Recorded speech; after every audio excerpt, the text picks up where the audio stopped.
Labourers जैसे हमारे आ जाते हैं, हमारे दो सेक्टर्स आ जाते हैं, ऑर्गेनाइज सेक्टर और अनऑर्गेनाइज सेक्टर। ऑर्गेनाइज सेक्टर का तो डाटा रहता है गवर्नमेंट के पास, अनऑर्गेनाइज सेक्टर का डाटा नहीं था। और उसी मुहिम के तहत ये जो ई श्रम रजिस्ट्रेशन है, ये यूनियन ऑफ इंडिया ने ये जो मुहिम है ये चलाई है। और ये हमारी स्पेसिफिकली आई कोरोना के बाद। कोरोना में हमने देखा कि माइग्रेंट वर्कर्स जो है वो सबसे ज़्यादा बुरी प्लाइट में थे, उनको कितना कितना पैदल चलना पड़ा। और उनका क्योंकि हमारे पास डाटा नहीं था, गवर्नमेंट के पास डाटा नहीं था, तो गवर्नमेंट वहाँ पे कोई भी उनको सहायता जो है वो प्रॉपरली मुहैया नहीं करा पाए। तो इमीडिएटली आफ्टर कोरोना 2019-20 में जो हमने फेस किया, उसके बाद ई श्रम आया और उसके थ्रू हमने अनऑर्गेनाइज वर्कर्स उनकी रजिस्ट्रेशन थ्रू ई श्रम शुरू की।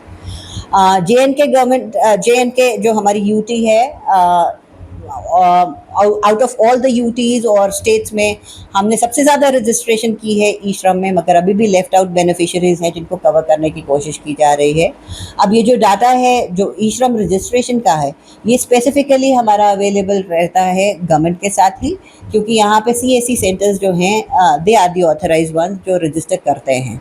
हमारे पास BOC जो कंस्ट्रक्शन वर्कर्स हैं उनका हमारे पास डाटा रहता है, क्योंकि उनका जो नोडल एजेंसी है वो हम ही हैं और जो उनको रजिस्टर कर रहे हैं। और आज के टाइम पे डिस्ट्रिक्ट रियासी में 5000 के आसपास हमारे पास एक्टिव कंस्ट्रक्शन वर्कर्स हैं जो हमारे बोर्ड के साथ रजिस्टर्ड है और हमारी स्कीम का बेनिफिट ले रहे हैं। बहुत सी जरूरत ऐसी है। बेसिकली काम था माइग्रेंट वर्कर्स को हम यहाँ पे टारगेट कर रहे हैं।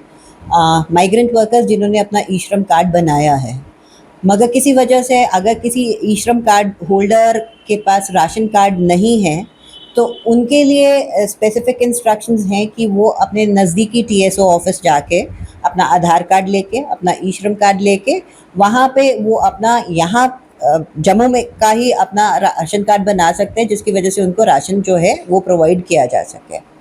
मोरओवर हमारे पास जो डाटा टैप हुआ है ई श्रम का, उसमें बहुत सारे जो हमारे पास इन्फॉर्मेशन आया है उसमें ये आया है कि बहुत सारे माइग्रेंट वर्कर्स ऐसे हैं जिनके पास राशन कार्ड नहीं है, मगर जब हम उसको काउंटर चेक कर रहे हैं उनके पास राशन कार्ड है और वो उनके अपने जो होम डिस्ट्रिक्ट है वहाँ का है और वहाँ से वो राशन अवेल भी कर रहे हैं।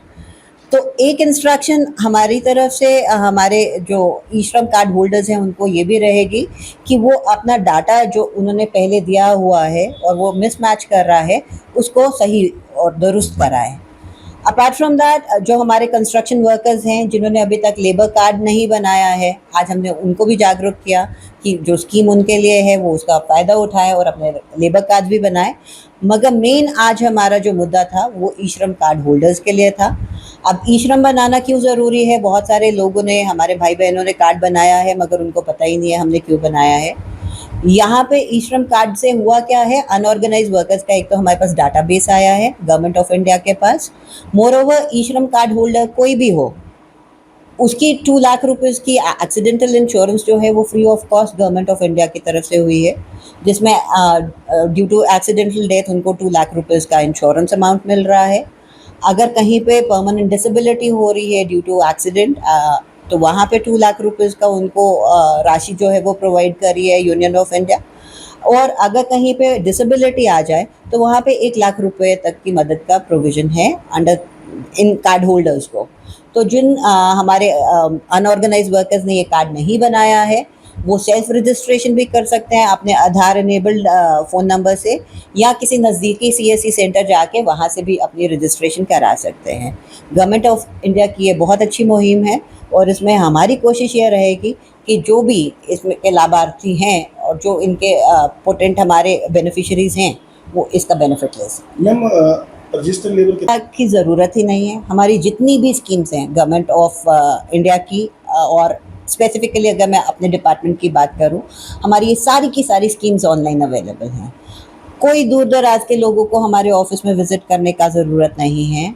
वो हमारी वेबसाइट्स के ऊपर जाके जो भी उनको रजिस्ट्रेशन करानी है, चाहे वो BOC के रिलेटेड हो, या हमारे दुकानदार भाई बहन हैं जो दुकानें चला रहे हैं उनको अपने नागा फॉर्म बनाने हैं, कोई कंट्रैक्टर का रजिस्ट्रेशन कराना है, हमारी ये जितनी भी रजिस्ट्रेशंस हैं ये सब ऑनलाइन अवेलेबल है JK सिंगल विंडो के ऊपर, स्पेसिफिकली जो लेबर सर्विसेज है, और BOC की जो वेबसाइट है उसके ऊपर हमारा रजिस्ट्रेशन, रिन्यूअल, एजुकेशनल असिस्टेंस या कोई भी असिस्टेंस जो हमारे रजिस्टर्ड वर्कर्स को अप्लाई करना है, ये सब चीज़ें हमारी ऑनलाइन अवेलेबल है।